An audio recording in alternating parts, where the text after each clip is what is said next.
What is going on, guys? We're at Why So Sidious, a nerd podcast. This is Week in Geek, and we're committed to getting you out every Monday at Week in Geek, especially for those of you on Spotify. Not a ton to cover, but yeah, we wanted to commit to getting that Week in Geek out there. It is myself and Andy today. How are you, sir? What's up? Happy Sunday, happy Monday, wherever you are in the world, people. I'm doing good. How are you, brother? Doing really good. Yeah, we're doing a little, not renovating, but a new door, a new fan, some stuff that one of my many children have broke along the last year. Fixing some stuff, man. We got a nice Snapchat of Andy's daughter taking some of her not first steps, but she's just getting used to walking, and that was a real joy to see. So First steps in shoes. So I literally bought her first pair of shoes on Saturday, put them on today to head out to the shops. And she was gone. Poof. She was nice. absolutely gone, man. She was gone. I I had love a it. hard time uh, getting her to not walk around. Yeah. So I picked her up because I wanted to go look at some bits in the toy shop, and she was just screaming, "She's like, put me down!" Rah! Now she's going to explore all the items in the stores and really keep you busy. Yeah. This is where I need to start losing weight because I need to start moving now. That'll be your workout, chasing her around. Okay, so we don't have a lot, like I said, but let's start with the Spider-Man Noir trailer. Um, Mm. oh, I forgot. Let's back up because I wanted to talk to you about this. I finally watched Predator Badlands. That's finally Okay. on Disney Plus, and that was a really good movie. I really, Mm. really enjoyed that one. Yeah, I remember going to see the cinema because I was like, it's something I wanted to have a look at. I think there was something else around that at the same time that I picked this over. And I did enjoy it. I thought it was maybe at the same time not quite a traditional Predator movie because obviously the main protagonist is I can't remember their name Yautja. now. Yautja, that's it. A Yautja species. And obviously, we're seeing things a little bit different. He's breaking away from the traditional mold of the hunter as well. So even though he's going to this planet to hunt something, he's sort of changes his what they're like or what we know them as, and goes against the family grain. And obviously sets it up for a massive sequel at the end. And he's like, "Oh, you think my dad was bad? My mum just showed up." I was like, "All right, That's okay, right. let's see some female Yautja, which we don't really get to see too many of, I guess." So Yeah, it brought Predator into a much more sci-fi feel. That kind of matches Alien as opposed to a lot of the Predator movies felt very action oriented with the sci-fi villain component. But I really liked it. This one was very different, and it was funny. I did not expect so many laughs. There was really funny yeah. parts. Like this flesh is not sweet. What are you talking about? You're a I useless thought, tool. yeah, I thought Ellie Fanning did a really good job as well as like the cyborg or whatever. She did. Um, And from the trailers, I thought for some reason she was going to be a helpless kid. And I was like, mm. that's going to be not very fun, but it was nice to see her being an interesting character in her own. Well, doing the Action. two roles, so to speak, isn't it? Because playing like the bad one and then like the good one. So Oh, is it the same actress? Nice. Of yeah, course it yeah, was. yeah. So, yeah, that was really cool. I was surprised, man. I think it's probably right under the first Predator as far as like the couple best Predator movies for me now. I mean, well, considering they had to write the language for the outro as well for this film, so the fact that the actor, I can't remember his name off the top of my head, but I think I nominated him during our Cities Awards as well. Um, he did an incredible job because he's had to obviously learn a language that doesn't technically exist. They've made it up for this film, so That sounds grueling to create a mm, language. Crazy, yeah. But just ask Tolkien. Yeah. Tolkien's on another planet, another dimensional plane, bro. Okay. Well, then the first news piece of the day, Spider-Man Noir. So this Mm. is a project that I just didn't believe it was happening, especially when you told me Nicolas Cage was going to be Spider-Man. This feels so weird, dude. But with that said, I thought the trailer looked pretty cool. I'm excited to, I didn't love the Spider-Man Noir comics. I gave it a shot. I don't know. It doesn't feel like Spider-Man, but I think the trailer definitely looks intriguing. I'm going to watch it day one out of pure curiosity and hopefully be surprised with a really cool Spider-Man show. But what a weird thing to be doing. Nicolas Cage as Spider-Man Noir, swinging too. We saw some swinging in there. It's crazy. But what do you think of the trailer? Yeah, it was definitely intriguing because I mean, this comes out of the fact that he voiced Spider Noir in the Spider Verse film, didn't he? So Yeah. that's where it sort of came from, and I don't know too much about Spider Noir to be fair, compared to like other Spider-Man. So it's definitely going to be an interesting one. I love the look of the trailer. There's going to be a huge amount of villains in this as well. I was reading earlier on. There's like a good six confirmed villains in this. Um, so it's going to be a really interesting series. The fact they're doing it in black and white and a color version as well. Have you got a preference as to what you're going to be watching it in? I kind of feel like doing black and white. Yeah, How my about wife you? said she's definitely going to be watching it in black and white. I said I'll probably watch the first episode of both, like color and black and white, and see which I prefer. I think you probably should watch it black and white. To be fair, though, like I might watch Yeah. episode one in color, and I'll probably still watch the rest in black and white. Yeah, it feels like it was made to be black and white. That's the whole vibe of the comics. All I know about Spider-Man Noir is darker, more morally complex, more grounded detective. But his name is also not Ben Riley, and I know that, and that's really weird that they're going with Ben Riley here. Well, Dave, who is happy to chime in on the YouTube chat rather than actually joining us in the studio, he's commented the same thing. Dave. Yeah, so the Ben Riley thing is weird because that's Scarlet Spider. Ben Riley is Hmm. Scarlet Spider. It's not Spider-Man Noir. So, but maybe it is just because it's such a strange, obscure character, a version of Spider-Man that they wanted to name him Ben Riley and whatever. It's not like we're going to be getting Scarlet Spider movies anytime soon. And even if we did, probably would care even less. It's an intriguing one though. I don't think we got a confirmed release date yet, have we? We just got the trailer, just coming soon or something. So I think Yeah. maybe around April time. I think it's supposed to be dropping.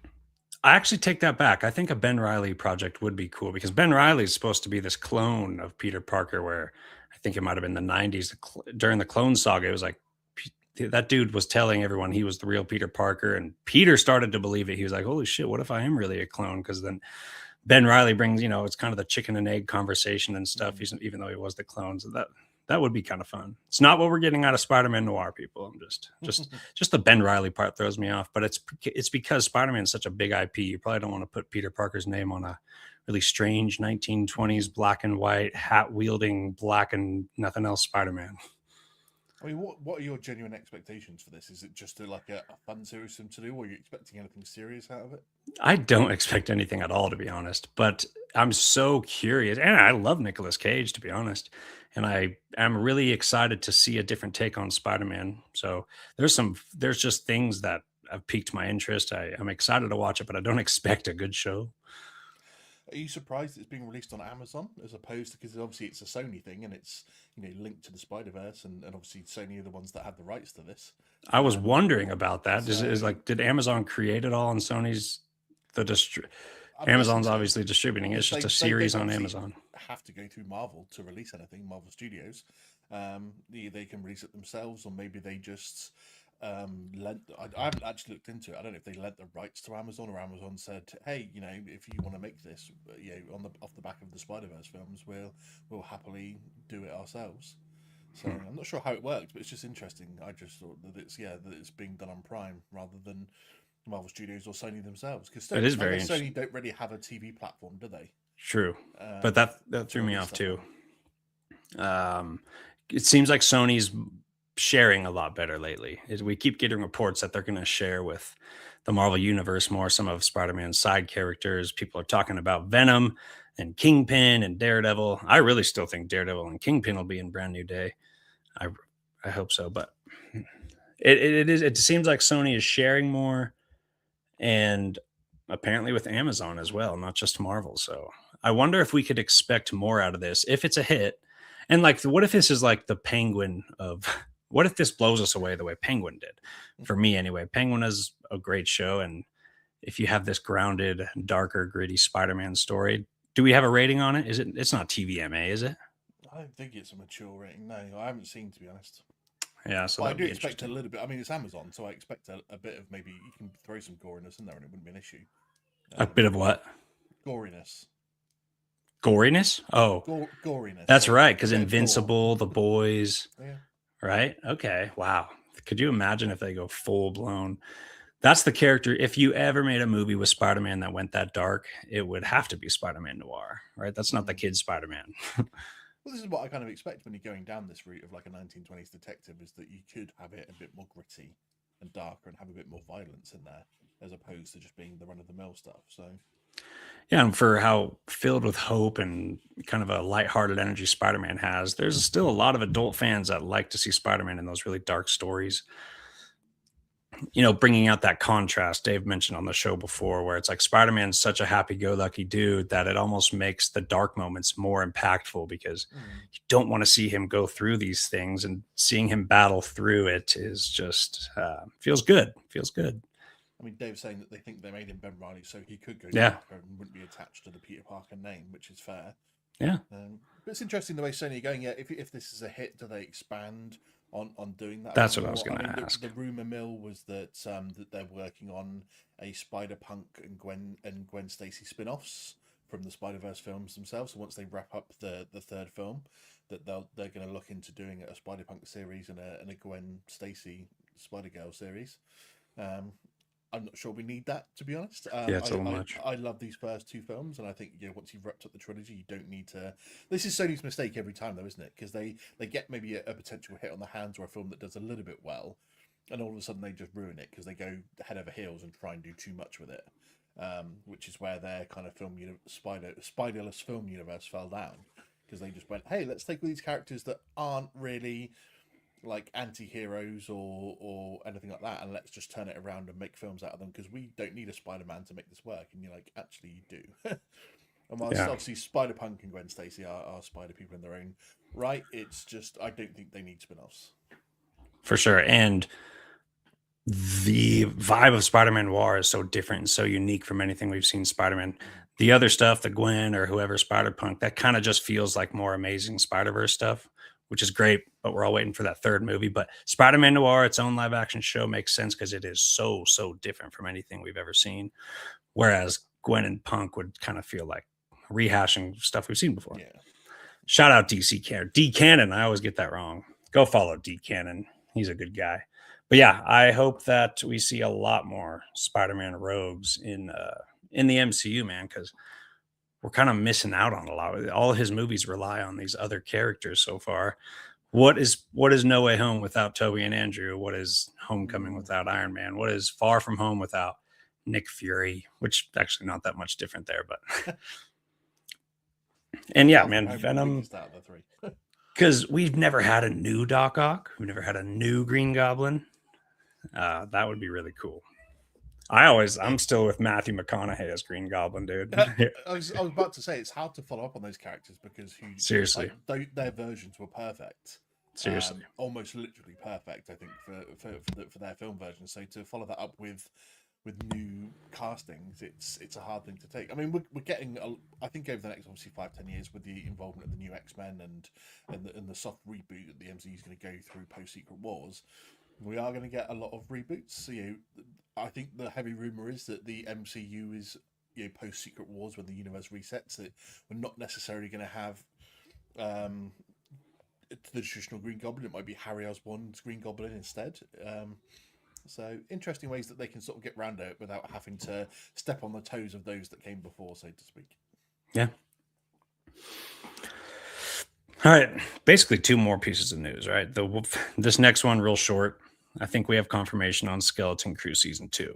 Are Oh, you what? I didn't see thrilled out of your mind, Andy? that.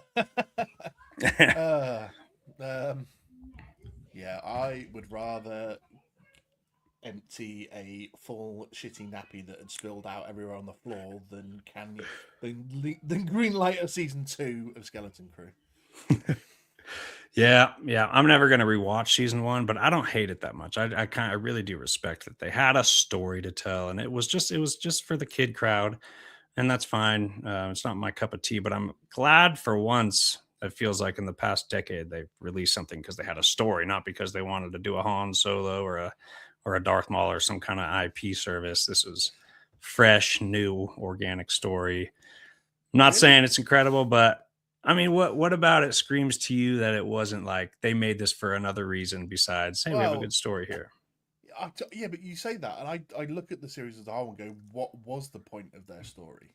right? In a Because way, you introduced a case of new characters, you introduced a planet that had been stuck in its ways since the fall of the Republic, because the last message that they got was that the Jedi were traitors and that communication was then stopped. So they've been stuck like this for the last like 30 odd, 35, nearly 40 years, I suppose. So they've been hidden away. They're still producing their like Republican coins and stuff like that. So, but there just didn't seem to actually be a story that pushed anything on. You reveal the existence of this planet. You give us a guy that is supposed to be a Jedi but isn't, and then it's kind of, but he's like a pirate instead, and so it's kind of like, okay, wait, this is supposed to fit into the Mandoverse storyline. So the only involvement I can think of is that the revelation of this planet being now revealed plays a part in that story running up to Thrawn.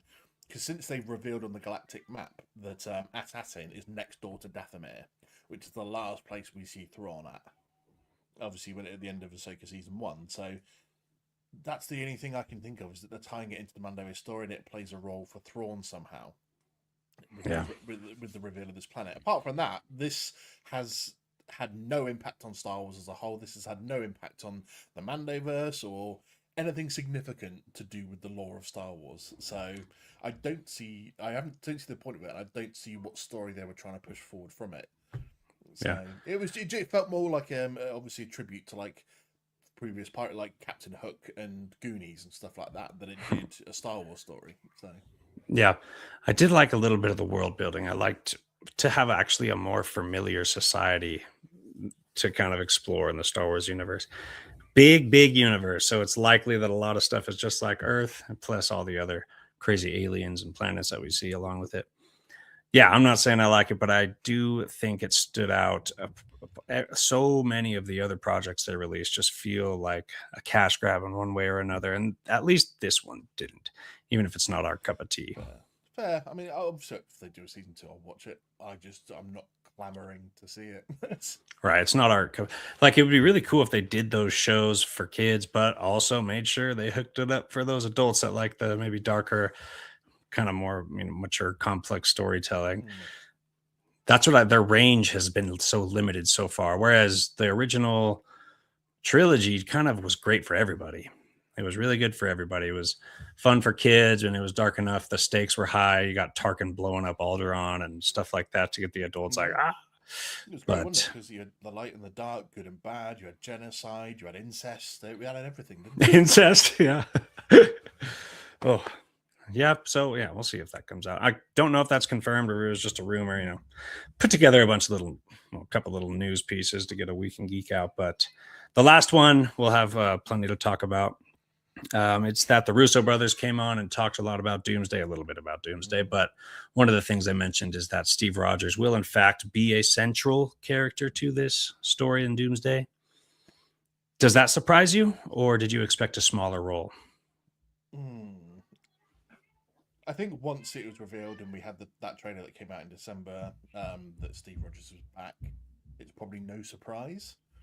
Um, I think if he's playing like the main character really alongside, say, Doom of this film, that would be a surprise. I wouldn't expect him to. I would have expected him to have a decent enough role for the film, but to make him one of the main central characters, say, alongside Doom, that would surprise me. Because again, we've talked about this a lot. They're playing on that edge, aren't they, of like ruining legacy characters now for the MCU by bringing them back and making them so prominent.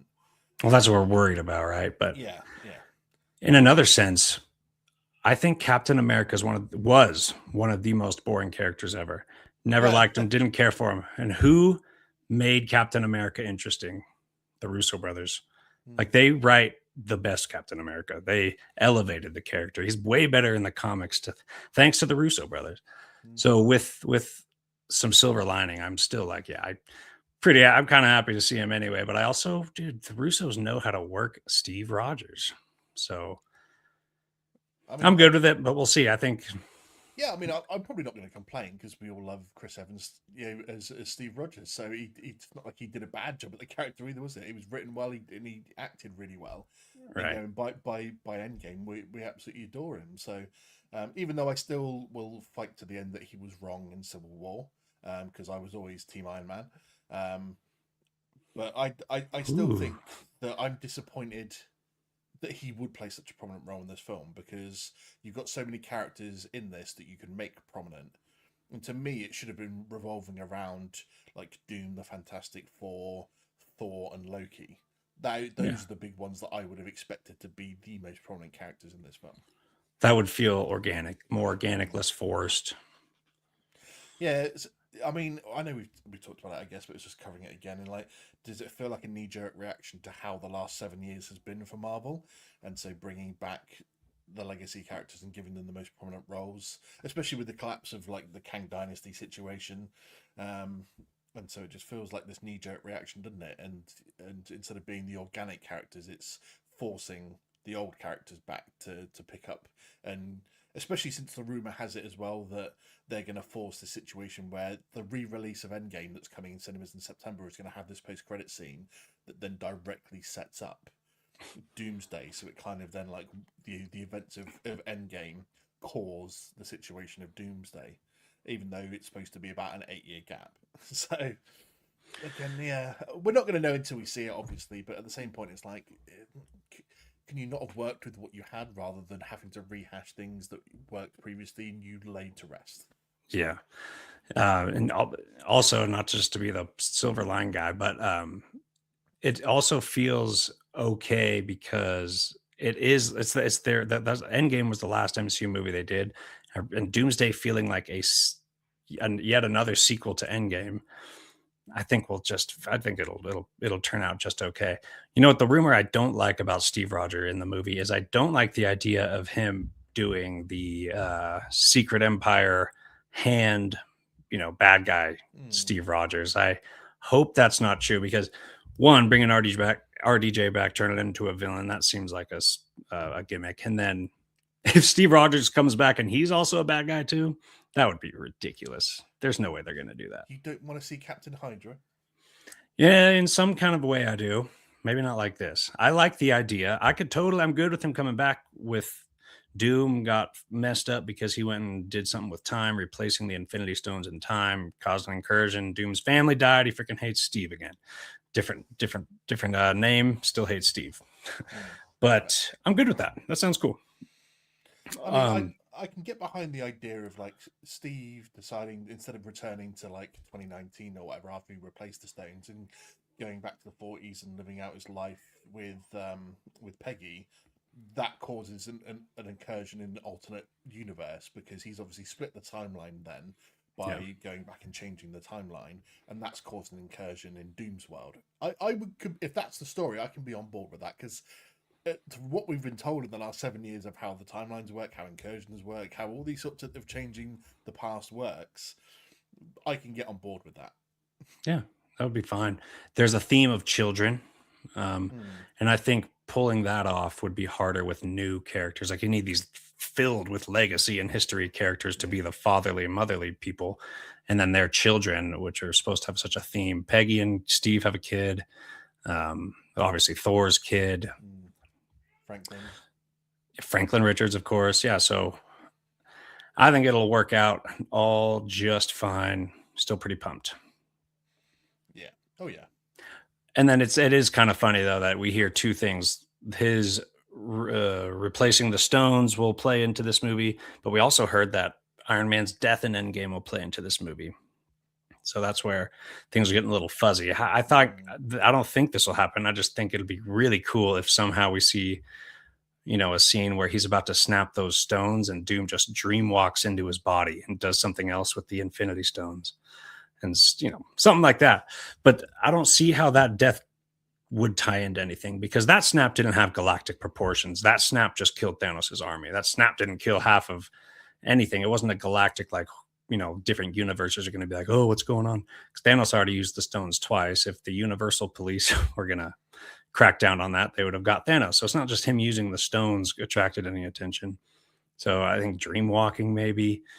I don't know. Maybe the dark. You think the dark hold will come into play? Well, supposedly not because Wanda shot that to pieces in every universe. Is that the case? Was that in WandaVision? Yeah, yeah. Well, it was in Multiverse of Madness, wasn't it? So Multiverse of Madness. Okay. she destroyed the dark hole. Not Strange says that at the end. She didn't just destroy it in their universe. She destroyed it That's in every right. universe. So no matter the Okay. universe, the dark hole's now So no gone. dark But hold.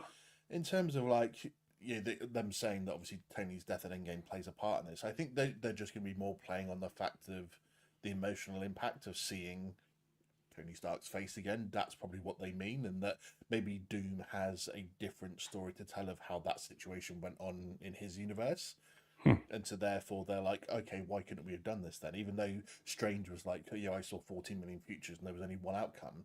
Maybe that was the only solution in his universe, whereas Doom found a different way because he's into dark magic. Um, and so therefore he's like, actually, you could have saved Tony, and Strange could have done this if you'd have done this instead. And therefore they just play on the emotion of his death by telling them that they could have actually saved him. And now, but he's here and he's here to help them instead when he's not really. We got it all wrong. Doom's gonna dreamwalk into Captain Marvel, and he's gonna be like, "Just give me the thing. I'll fly up there and I'll freaking use this. It's not gonna kill me. Thanos' army is dead and you're alive. See how easy that was? I thought you were smart, dude. You didn't think of that." And then he's gonna be like, "Ha! I was Doctor Doom, and now I'm gonna do something bad." Yeah. And now Iron Man's alive. No, it's stupid, but I can't wait to see what's gonna happen, man. It's gonna be nuts. It's gonna be nuts. I'm just excited to have like a really nice, solid MCU event because it's been since 2019. Well, it's been since No Way Home. It's been since No Way Home. Yeah. That was pretty cool. Okay, well, nice little short week in Geek. Got anything else, bro? Not really. Just gagging for a fucking excuse my language. For a Fucking and gagging, baby. Fucking and gagging. Yeah, fucking gagging. That's just my life, mate. Especially on a Sunday. Just I'm just absolutely needing a Spider-Man trailer. When are we getting a Spider-Man trailer? I know. Do you think it's because they know that they're going to hit 500 mil without a trailer anyway? They would. Maybe. What was that I was reading earlier? They said that the reason that they've decided not to drop a trailer is because the events of Daredevil really will affect it, and they want Daredevil to be shown first before they start dropping trailers. Yeah, Matt Murdock's going to be all up in that movie, bro. That'd be so sick. Just a lawyer. He's just going to be there as a lawyer. He won't be there as Daredevil. It's kind of funny to think, though, like, does a trailer really maximize box office or does it just maximize opening weekend? Because I feel like people who are going to see that movie are going to see that movie. So say you don't do a trailer ever and the movie comes out and all the nerds go see it and then your word of mouth goes and then you could shoot for lowest second weekend drop off ever because we didn't do trailers. No one knew about it until people saw it and then word of mouth. I'm not saying this will ever happen. I'm just saying that would be an interesting social study. I think it's a snowball effect, isn't it? Because if you release trailers that really up the hype, then the nerds and everyone that's going to see it anyway start really getting hyped up about it and start talking about it more and more, which draws more people to the conversation. It gets more out there, and people that maybe were on the fence about it or didn't care as much watch it and start getting hyped about it as well. And then it has that snowballing effect of, yeah, probably for the first week that loads of people want to go see it. And then, but you still have to have a good film that backs up, isn't it? Because, like you said, if you have like that all that hype and it just hits for the first opening weekend or week, and then dies off after that because everyone's gone to see it and gone, actually, the trailers lied, it wasn't. Oh yeah, that's a good point. And then has a massive drop off. So you still need to have a good film because we went through that phase, didn't we? From like I think it was maybe like 2014 to about 2019, where trailers started to lie to us quite a lot. A lot of them put in a lot of clips that weren't ending up being in the films. And we were getting gassed for them and then going, well, actually, we didn't even see these scenes. What's happening? But the films were still pretty good. And then they started getting to that stage where the trailers were hype and the films weren't good. Right. And so it's easy to make a good trailer, even out of a bad film. So you've got to like think about it in which ways. But yeah, so this film's still got to be good. But we need trailers, I think, to still gas it up. Like, this is what it feels like they're doing with Doomsday and the fact they're trying to start hyping us up a year before. And we get a year's worth of hype for it. And is that too early? Is that too soon? Whereas like Spider-Man, it's like there's been nothing. And like, are you just waiting to do everything like in the month or two beforehand? Yeah. So that I also saw on X, Destin Daniel Cretton responded to why hasn't the trailer been released, and he just said, I don't know why everyone's so antsy to see this, and I'm mixing up the words, but he's like, it'll come out, it'll be great, and he left it at that. I'm like, oh, so I have no idea when it's coming. With Doomsday, I could see how they're doing it early because it's not like a trailer, right? If they dropped they did drop 4 little teaser trailers, but I feel like the Doomsday hype will even bring people into the Spider-Man movie. Just getting all hyped about this Doomsday thing. Everyone can't wait. We got to go see Spider-Man get our fix. But we need a trailer, man. I just want to watch a trailer for fun. I'm going to go see it anyway. It could be the worst trailer I've ever seen in my life. I'm still going to want to go see that day one. I think I just want to know a bit more about what the film's about. Me too. There's no real synopsis or anything. That's the thing. Yeah. There's no synopsis. Right now, it just seems like no a photo. WWF Royal Rumble. There's a bunch of characters. Yeah, we got this character. They've got 20 characters. Like, what's it about? No, did you hear me? We have Tombstone in here, Punisher.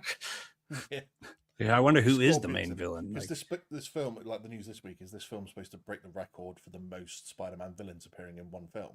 It's supposed to be up to 9 villains, and on top of that, you've got Hulk, Punisher as well. So The Hulk part seems the gimmickiest of it all, even though I'm excited. I'm just hoping for a Savage Rage Hulk, but it's like, why in a Spider-Man movie? Like I keep saying, Bruce Banner and Peter Parker lab bros. I'm really pumped for that, regardless. well, that was the whole thing of it. Is because in the comics, when the world That's gets right. wiped of who Peter Parker is, that he's Spider-Man, Hulk's one of the ones that remembers, doesn't he? So maybe the similar thing goes down here, where he turns up one day and obviously Bruce Banner's just like, "Hey Peter, what's up?" And he's just like, "How do you know who I am?" And he's That'd like, be cool. "Actually, because of Hulk." Right. Just to clarify for the audience, it's when he must have been Hulk during the spell. So when he went back to Bruce Banner, that spell didn't apply to Bruce Banner. So he remembered. Pretty cool. Pretty cool. That's got to be why he's in there. I just hope we get that really savage Hulk. Like, you have no business bringing him back in here unless you're ready to be like, the real Hulk is back, dude. Like, get somewhere on the level of the Avengers 1 Hulk. I'll be fine with one scene of that and then a bunch of Science Bro stuff, and I'll be happy he was in there. So we've got a question going, who do you think should be the main villain of Spider-Man? If we can't get Kingpin, it seems like a lot of villains don't like Tombstone as a main villain. So JD, who are you picking in this? Yeah, so Kingpin is my highest hope. I hope that we're building towards Devil's Reign and somehow that incorporates into Spider-Man. The Mr. Negative rumor is kind of my second. That seems like he could carry the movie as a main villain. It seems like he would want to make the Hulk rage out against Spider-Man. And we haven't even talked about the possibility of one good Spider-Man versus Hulk scene, dude, would be so cool. Would be so cool. But Mr. Negative, if not Kingpin, that's what I'm going with. And that's like one of those characters that aren't confirmed, or is it a rumor? There's so many characters. I don't know what's true and what's not. I as much as I read that there's going to be 9 of them, I don't think I actually read who they said the 9 were. Because I know Mr. Negative is confirmed for Spider Noir, but I don't think I don't know if he's confirmed for this or not. I think Scorpion is the only one I think definitely we know is going to be in this, is in terms of a villain. Off the top of my head, yeah, and Tombstone, because I think that's confirmed. And the Hand, and now I'm also getting mixed because they had these trailer details come out recently. That sound like they could be totally true. You're convinced about the Hand, aren't you? In this one, I am now because I've seen it in like one more thing, and I was like, all right, I'm good. I think they're there. Do you think this is why the rumor is there? Because you've been convinced about the Hand in Daredevil season 2 as well. And so do you think maybe that's, if going by your theories, that they could be waiting to drop the trailer after Daredevil because the Hand's involved in Daredevil, and then they're going to be in the Spider-Man trailer? Yes, sir. I don't know. It seems like things are matching up. Black costume. I don't know. We'll see. The Hand is always in Daredevil. They're like cockroaches of Hell's Kitchen. Netflix Daredevil, they're gone. Oh yeah, because of the Defenders series, right? Did they really defeat the entirety of the Hand? Well, they defeated the 5 fingers of the Hand. Whether you could say the whole organization went down, but the original 5 people that started the Hand are technically dead if they're taking the Netflix series canon now. Haven't you heard of a power vacuum, bro? The Hand's going to come back more chaotic than ever. Because technically, yes, you can bring the Hand back, but it won't be with the original 5 that started it in Camotage. Maybe it's just the prosthesis or something. That was stupid dad jokes. Yeah. Anything else, bro? Let's wrap it up. Yeah, that'll do it. Thanks for joining us on a little Week in Geek. We're going to get them out every Monday, baby, but not a lot of news. I'm hoping for, it's been slow for a couple weeks as far as news, yet there's so much crazy stuff coming out.